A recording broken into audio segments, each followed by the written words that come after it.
Hello, everyone. Welcome to the new episode of Professionals Unplugged. I am your host, Utkarsh Shukla. And let me introduce you to my guest, Anahit. Anahit, thank you so much for joining in. Thanks for having me. So let's start with a very basic question. Can you please introduce our audience to yourself, like who you are, what work you do? Can you just give us your detailed background? Sure. Well, I am in education, and I've been in education for about 10 years now. And I do have a variety of roles in education, but what I would like to focus on is maybe some 2, 3 roles. For instance, first of all, I am a teacher. I work with students at university, and I also work with adults. And another role of mine is actually a youth activist who is promoting education opportunities in my community and in my country. And of course, as we all like to say, every good teacher is a good student. So I'm also a student right now. I'm learning a lot about, instructional design, learning analytics in education, and of course, the most trendy subject nowadays, artificial intelligence in education. Yeah, I think teachers and educationalists plays a very important role in our life, right? Whether it's from our younger age or once we grow old, teachers play a key role. So if I ask you a question regarding the same profession, like why you choose this, or in some simple terms, I think what was your inspiration behind it? Thank you for the question. You might be surprised if I say that I actually decided to become a teacher when I was 11, so at the age of 11. And back then, I was already in love with the English language. So I was still at school, and I knew that I would be an English language teacher one day, which I never regretted. I guess one of the inspirations behind this choice was that I was always good with children and teaching and sharing with children. And, I used to also help a lot my classmates with their homework and stuff. And the choice was obvious for me. And up to today, as I still teach every single day and I'm full-time like enrolled in that profession, if I speak about inspiration, it's definitely my students. So at the very beginning of my career, I remember that I was asked the question, what inspires you, or what is it that you like about teaching? And I couldn't really answer that question because I thought, well, I mean, I like the process itself. I like teaching. So what kind of question is that, right? But then, over the years, I realized I started coming closer to the maybe a better answer. And I realized that the most favorite thing for me in teaching is the students. So the impact that I have, the change that I bring into their lives. Um, and I always love to say that it is my students who have shaped me as a teacher. I'm always proudly like expressing this idea. And I think they are my main inspiration in this profession, yes. And that's really a great answer because students are the most important part of any country or part of this world, right? Because they are the one who are going to keep this world moving. So it's important for them to get the right education in order to be the right leaders, right? Talking about the community work that you have mentioned, can you just brief us about the same, like how you are involved in community work and what are the different roles you are playing apart from being a teacher? Sure. Thank you for the question. Well, I believe all of us are in one way or another involved in different community projects, be it volunteering or anything else that we do. And I started volunteering since I became a student at university, and recently, as I have been involved in a lot of work with the regions and educational projects with the regions in my professional career, I realized that no matter how much we invest into the regions, and no matter how many programs we start, and how many investments we make, it's still not enough. So I came up with the idea that maybe I could bring another project into the regions. So it was my work at the um,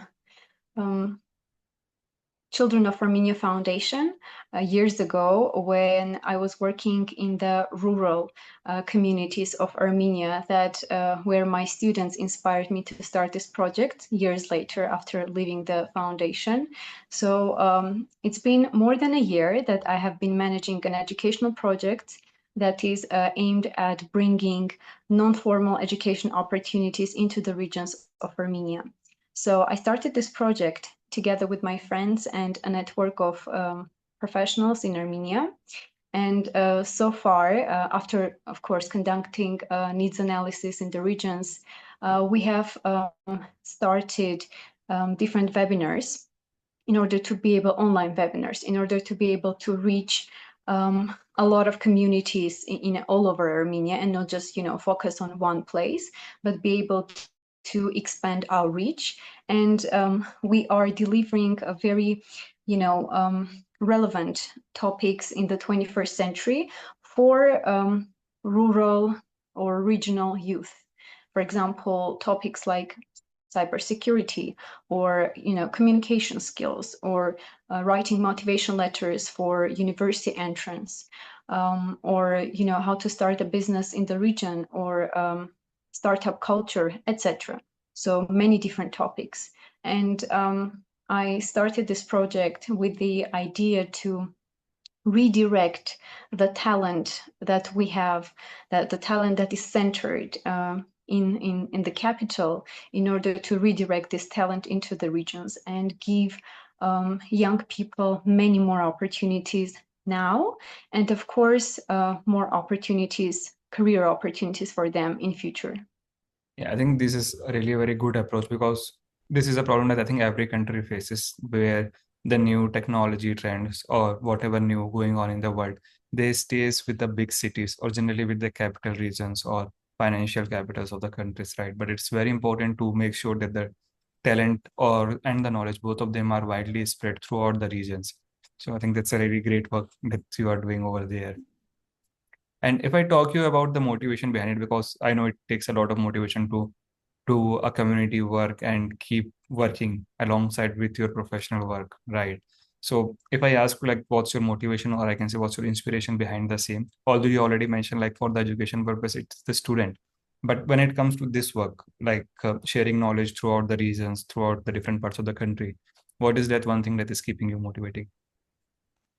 I think it's maybe closely related to my story as well, because personally I come from a small town as well. I also come from a regional community in Armenia, and when I was growing up, I didn't really have as many educational opportunities as we have nowadays.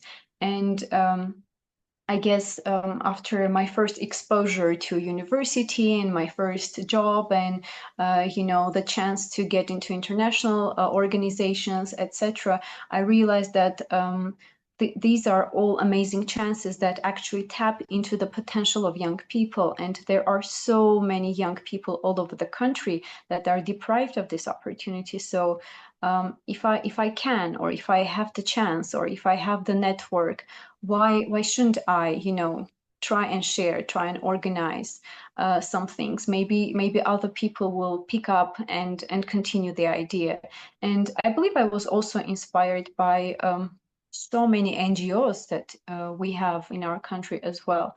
I mean, young people all over the country are trying to make a change. Everybody is doing that in their own sphere, like maybe policy or international relations, or sports, etc. And I decided to do something in education. I think that's really great. And if I talk about being an English teacher, right? So was there any story behind choosing English only, or like it just go with the flow?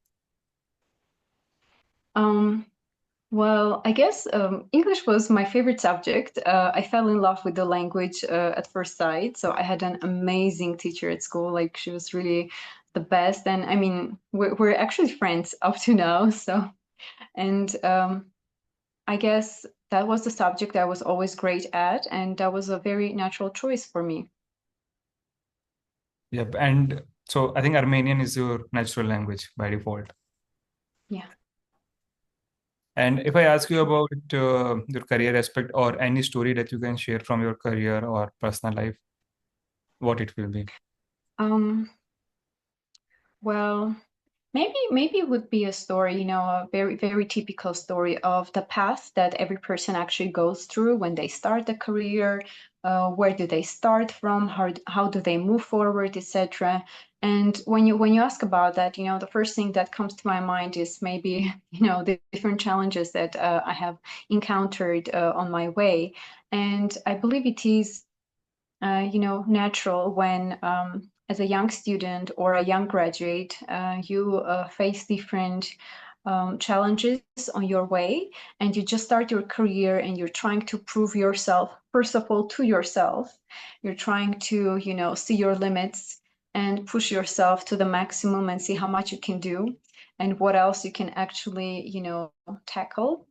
So, this kind of drive and passion brought me to some of the greatest places that I could work at. But at the same time, all of this passion that I put in my career, it resulted in a severe burnout that I experienced about 3 years ago. And I wish I could say that, burnout is only that moment that you experience and then it goes away, but it doesn't. So, and back then when I experienced it, I didn't even know what a burnout was. So I didn't even know the concept, or I didn't know what was happening to me. But as a result, I had to quit a lot of the projects that I was doing. And back then, it was post-COVID as well, so it was like 2021, and some of our work was online, some else was hybrid, something else was on site, etc. And we were all given so many chances to study online as well. And although I already had 2 degrees, my bachelor's and my master's, I was constantly going after professional development. So I guess all of this resulted in working about 80 hours a week at least. Yeah, sometimes without weekends, sometimes without resting, but I didn't even notice that at some point. So it would definitely result in something bad. Which it did. So unfortunately, I had to quit lots of my projects and kind of reevaluate what I was doing back then. And I thought that after changing maybe my style, or after trying to work a little less for a short period of time, I will not encounter this issue again. Yet I was surprised that it actually took me a couple of years, to get back on track. I can say that I haven't worked 80 hours since, which I'm really proud about. And I have been, putting a lot of energy into building this work-life balance, and, trying to have the weekends for myself and spend more time with friends and family.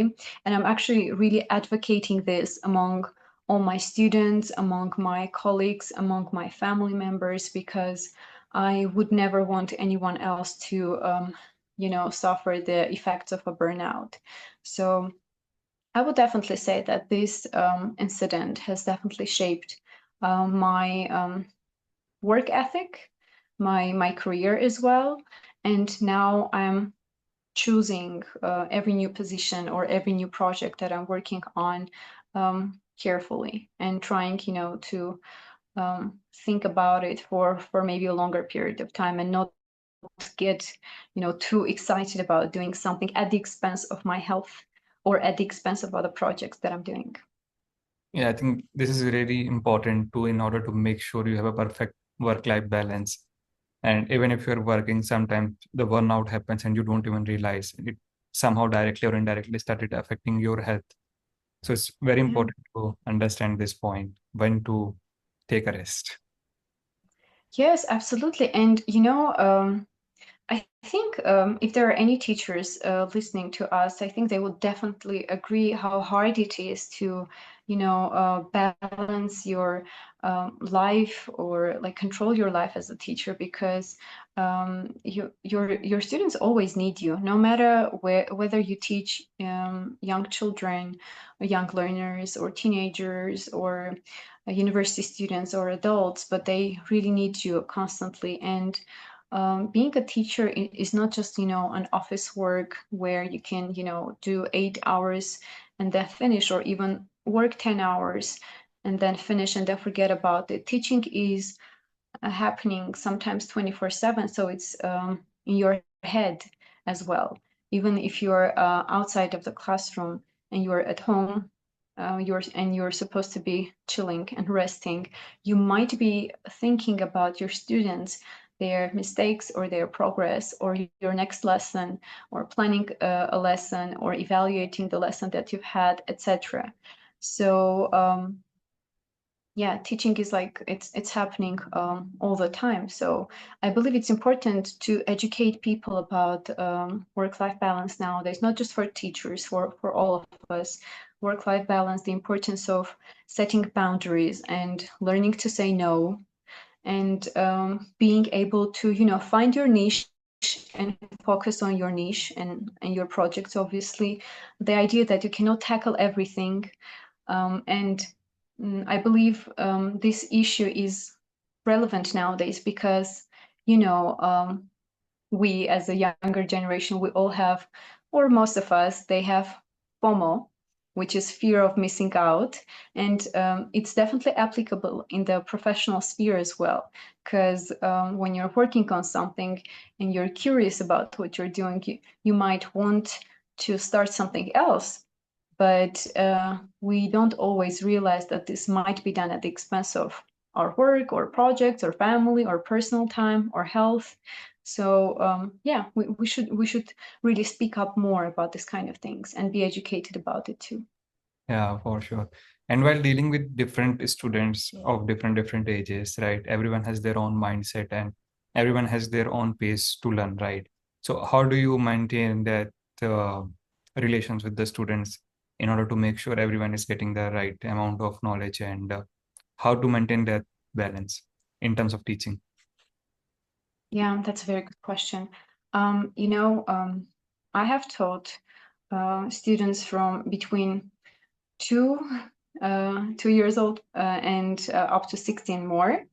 And almost every single class that I have ever that was ever observed, a class conducted by me, it was always noted that I managed to build rapport with my students, which is, building that connection and being able to listen to them and understand their needs, and maybe address their needs right in the classroom, or somehow make the students feel heard. Um, I would say that I guess I don't always understand how I'm doing that, but in most of the cases, yes, it is a lot about, adapting to their age, to their learning styles, to their needs, having specific objectives for your courses, for your students, knowing their purpose, why are they here, why are they coming here, knowing the needs and the demands of the 21st century. Because as I mentioned before, while working at university, you're dealing with young people that in a year or two they are going to lead different organizations, and they're going maybe to travel the world and lead international organizations. So it's really important that you know yourself what's happening in the world around you all, so that you can actually shape and adapt your content to that, to the needs of the 21st century.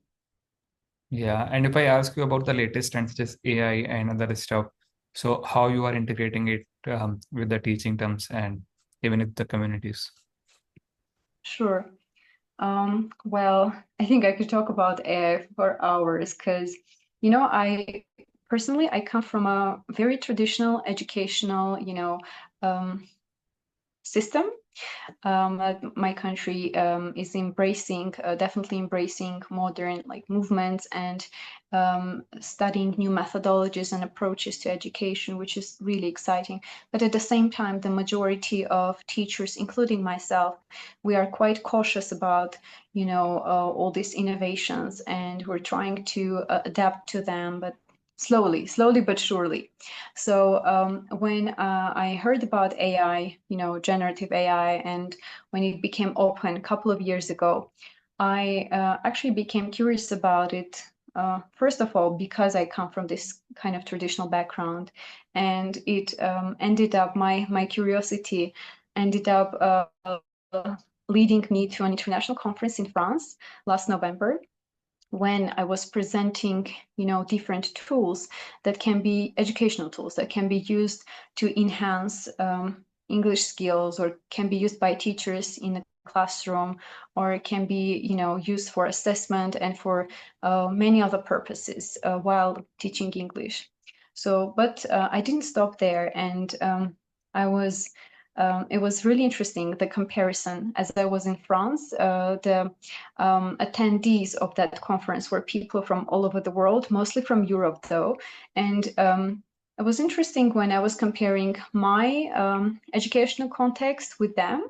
And I would have to say I didn't see that many differences between teachers in my community and teachers in, let's say, from the European community. They were also very curious, but at the same time really cautious, which I do understand, because as exciting as AI might seem, at the same time, it brings, so many changes with itself. And even now, the educational system in Armenia, on different levels, either secondary or, I mean, both secondary and higher education levels, we're trying to embrace the benefits of AI and actually integrate it into, school education and into university education as well.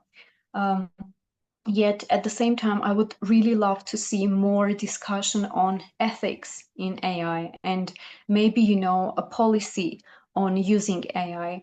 I know that, for instance, UNESCO has released a policy on AI for teachers and for students as well, and many other actually countries are working on their policies as well. So I would really love to see a product like that in my country too, because I do believe it should be one general approach to, let's say, applying or integrating AI, because it's very new, and everybody has access to that, or the majority of people have access to that, and students are already using it.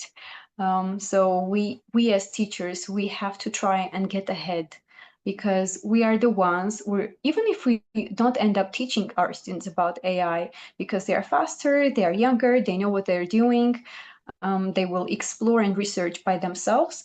But even if we don't end up teaching about it, I think we should be the ones guiding them through that, and through the ethical use of AI. And in order to guide them, obviously, we need a lot of preparation, a lot of training in that as well. Yeah, I think these are very valid point. The ethics in AI is very important, and we should know how to use it and in what way to use it, right? So that is where the role of a teacher can come in. So I totally agree with you on those points. And if I ask you about your advice to the younger ones or anyone who is watching this show, what it will be? It can be to teacher, can be to students. Yeah, that's a very good question, because every time I think about it, I remember my mentorship experiences. Being a young professional, I'm also like involved in different mentorship programs, and I'm always happy to share the experience that I have in my field with students nowadays. But at the same time, I always think that I would definitely love to have a mentor myself, because I do believe in the power of mentorship, and I believe that there should be this cooperation, great cooperation between generations, because older generations, they have the experience, they have the wisdom, they've gone through like so many changes and revolutions in education, for example, right? And while younger generations, they have the drive, the enthusiasm, the energy, they want to change the world. Yes, they have like so much to bring. So I always believed in healthy cooperation between the generations, and investing, combining all of this, and investing all of this together. So if I were to give advice, I would definitely start with a couple of skills that I think every individual should develop, and one of them is being self-aware, because it's really important, whether as a student or as a young professional or even future in your career, you're going to hear a lot of opinions, good and bad, you will go through a lot of different experiences. So it's really important that you are self-aware and you know who you are and what you do and how much you know and how much you don't know, how much you still need to grow and how much you still need to listen and experiment and practice, and everything else that self-awareness brings with itself. And at the same time, I would definitely say that resilience is another important skill to develop, because no matter the field you have chosen and no matter the times we live in, like whether it's now or 10, 20 years later, I feel that resilience, this, ability to get back on your feet and keep fighting and keep pushing yourself forward, it has always been relevant and it will always be. So especially I tell this to my students, junior and sophomore students at university, that resilience is one of the most important skills they need to have, because there will be so many episodes in their lives that will try to push them back.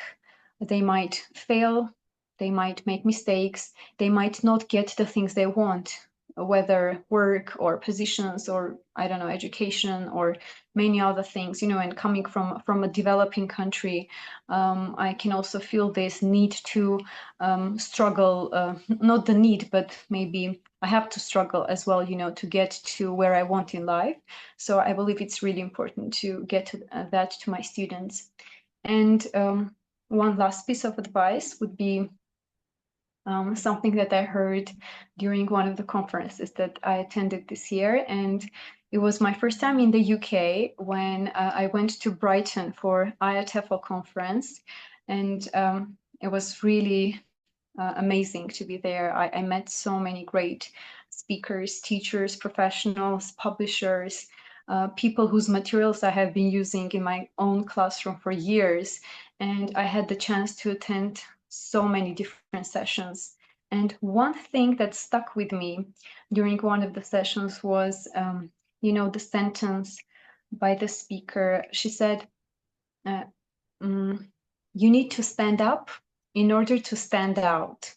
So it really stuck with me since then. And I realized that this is so true, especially nowadays, right? I mean, we have all this social media and we have this opportunity to actually demonstrate our skills and our experiences. Yet myself being quite a shy person and coming from more of a social awkward and shy background, but as a result of being a teacher, I have definitely changed a lot.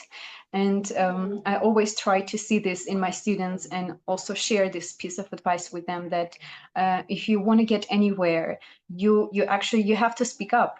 You have to say something. You have to make yourself heard, make yourself seen. And there are so many great ways to do that. Of course, there are many, I guess, wrong ways to do that too, but definitely great ways as well. So just find what you want, what's something you're good at, work really, really hard, and make sure that people know about that, so that you can bring all of this impact, all of this great opportunities and great work, and expand your work to either many communities in your country, locally, or internationally. Why not?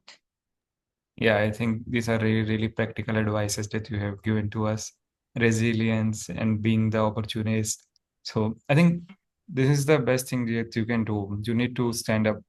No one else is going to stand up for your behalf. And if you want to take the opportunities, because we all are surrounded by opportunities in the today's world, we know there are a lot of things, a lot of new things happening, and there are temple of opportunities being building up. So we need to know where to look out for the right opportunity and how to take it. You need to be the opportunist in order to do something right.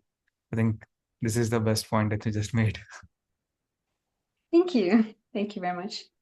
So we are done with the questions. So thank you so much, Anahit, for joining in. I hope it was a great experience for you. I have I also have a great learning from you. So keep inspiring and keep teaching.